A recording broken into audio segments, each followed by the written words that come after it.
2014 में जब बाढ़ आया तो मेरा घर पूरा बाढ़ में ही मेरी जर्नी बहुत मुश्किल से मतलब यहाँ तक मैं बहुत मुश्किलों का सामना करना पड़ा क्योंकि अब सबसे पहले सोसाइटी साथ नहीं दे रहे हैं, फिर अपने ही साथ छोड़ देते हैं जितने भी है, क्योंकि मेरे घर में मेरी मम्मा और बहन है और फादर मेरा सपोर्टेड था, बट सडनली उसका हार्ट अटैक, उसका डेथ हो गया 2012 में। फिर उसके बाद मेरे भाई ने मुझे मतलब लोगों के कहने पे सब मतलब बातें कर रहे हैं कि आप किसको भेज रहे हो, लड़की को घर से बाहर क्यों भेज रहे हो, वो भी इस फील्ड में बॉयज के साथ, ये है हमारे मतलब मजहब में ये है, वो जाने नहीं देते। फिर मेरे भाई ने भी मुझे बहुत मतलब रोकने की कोशिश की, उसने भी इस फील्ड में आने से मुझे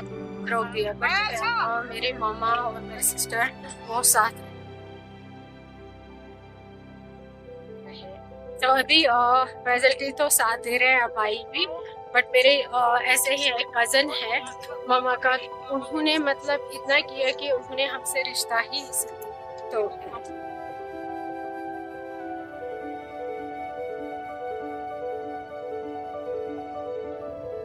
जवाहर इंस्टीट्यूट एंड माउंटेनियरिंग में एज पहले गेस्ट इंस्ट्रक्टर काम करती थी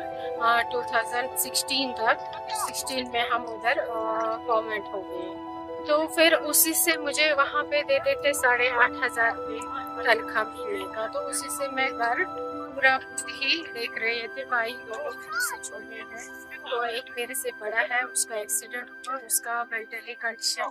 बहुत खराब है, तो अभी मतलब मैं ही जितना भी घर है वो मैं खुद संभालती हूँ। घर का कंडीशन इतना सही भी नहीं है, तो अभी उस वजह से मतलब सोसाइटी में भी अपने में भी बाद में सारे साथ छूटते हैं, कोई साथ नहीं देता, तो उसमें मत जाओ, ऐसे सोसाइटी में मतलब हमारा होता है, आप इसमें मतलब मत जाओ, आप घर पे बैठो, बट अगर मैं घर पे बैठती तो हम खाते क्या है, तो इसलिए फिर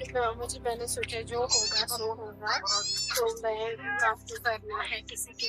सामने हाथ फैलाने से अच्छा है कि अपनी मजदूरी, इसको भी मजदूरी बोलते हैं, मेहनत करो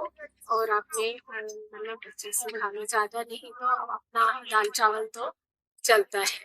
जो जवाहर इंस्टीट्यूट ऑफ माउंटेनियरिंग है उस उधर से जो भी मैं आज हूँ उसी इंस्टीट्यूट की बदौलत हूँ यहाँ आज इस इवेंट पे भी जो भी मैं हूँ, क्योंकि मैं वहाँ पे सर्विस करती हूँ, तो जो हमारे प्रिंसिपल साहब है उसने हमें मुझे नहीं रोका, उसने बोला आप जाओ आप बात ले, उसका भी मैं थैंक्स, उसने हमें इतना मतलब यहाँ पे भेजा है कि अगर वो नहीं भेजता तो आज मैं शायद इस मुकाम पे नहीं पहुंचती। ये मैंने फर्स्ट टाइम कोर्स पे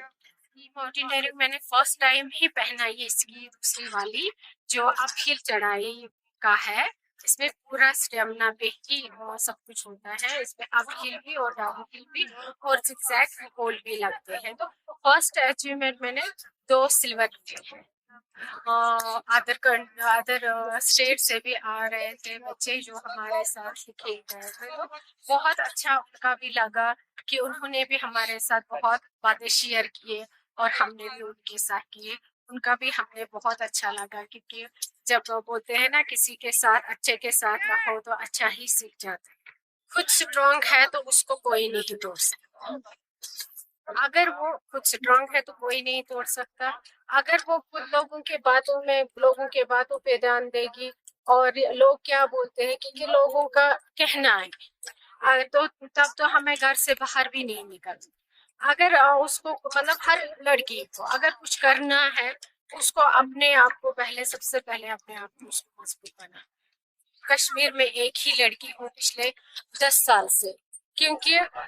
10 साल में मैंने एक लड़की भी ऐसी नहीं देखी कि जो आगे आए, क्योंकि मेरा यही मोटो रहता है कि हमेशा मैं मतलब लड़कियों को बोलती हूँ आप आ जाओ इस फील्ड में, आप करो यार, खुद के मतलब उस पे चलो, बट यही है कि उनके माँ बाप ही छोड़ बोला नहीं, सोसाइटी के डर से, लोगों के डर से या अदर डर से वो नहीं आ पा रही। लग रहा आई थिंक कि कुछ और भी मसला है और अपने पेरेंट्स का भी, क्योंकि जब सोसाइटी में क्या होता है, जब पेरेंट पे प्रेशर पड़ता है तो वो ऑलरेडी अपने बच्चों पे डाल देते हैं, क्योंकि बच्चा कुछ करना चाहते हैं तो बट क्या सोसाइटी के डर से या किसी और वजह के डर से वो बच्चों को आगे, उस वजह से हमारे जितने भी साउथ कश्मीर के बच्चे हैं शायद उस वजह से वो आगे नहीं बढ़। जैसे फॉर एग्जाम्पल मुझे ही ले,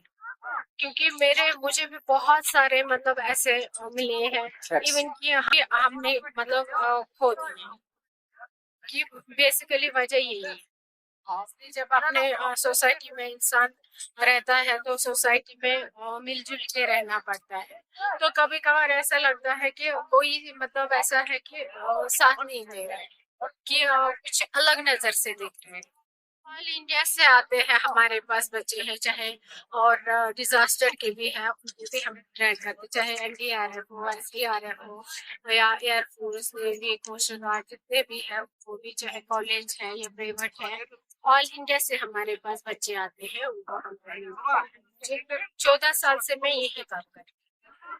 के लिए भी बहुत अच्छी डेस्टिनेशन है कश्मीर। कश्मीर मुझे लग रहा आई थिंक सबसे बेस्ट है, चाहे वो विंटर हो या समर हो, दोनों में बहुत अच्छे हैं। यहाँ पे इन चीजों का इनिशिएट लेना चाहिए गवर्नमेंट को, क्योंकि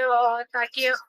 यहाँ के लोग जो है वो अदर काम ना करें, और यूथ जो है अदर चाहे ड्रग्स से या कहीं भी कोई भी काम हो इलीगल वो ना करे। इसमें अगर एडवेंचर का, समर का एडवेंचर है, ट्रैकिंग है, मतलब ऐसे वाटर स्पोर्ट्स है, बहुत सारी चीजें हैं। यहाँ पे पैराग्लाइडिंग भी हो सकती है, पैराग्लाइडिंग करते हैं बट इतना उसमें वो यहाँ पे नहीं देते हैं, बट सब में देना चाहिए, चाहे पैराग्लाइडिंग, राफ्टिंग हो या स्कीइंग हो या माउंटेनियरिंग हो, इनमें ज्यादा ध्यान देना चाहिए। बहुत बड़े इंस्टेंट लिया है कि जो गर्ल्स के लिए ये लाडली बेटी का रखा, ये बहुत बहुत बड़ी बात, बेटी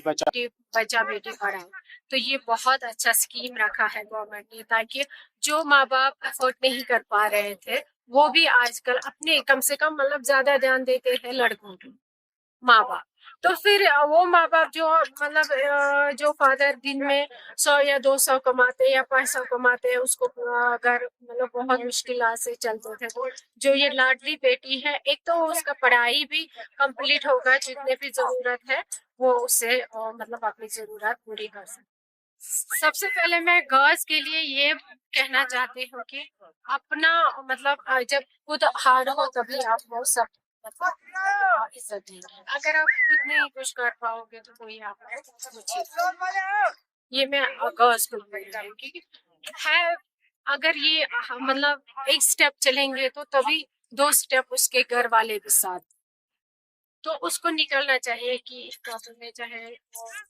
यही नहीं है, स्पोर्ट्स बहुत सारे हैं, उनमें गेम में हिस्सा लेना चाहिए। और मैं ये लास्ट में, सबसे लास्ट में ये कहना चाहती हूँ कि एलजी साहब से मैं थैंक्स हूँ कि उसने ये खेलो इंडिया का गेम मतलब शुरुआत किया है। अब मैं उसे हर्ट से, बाय हर्ट में उसको ये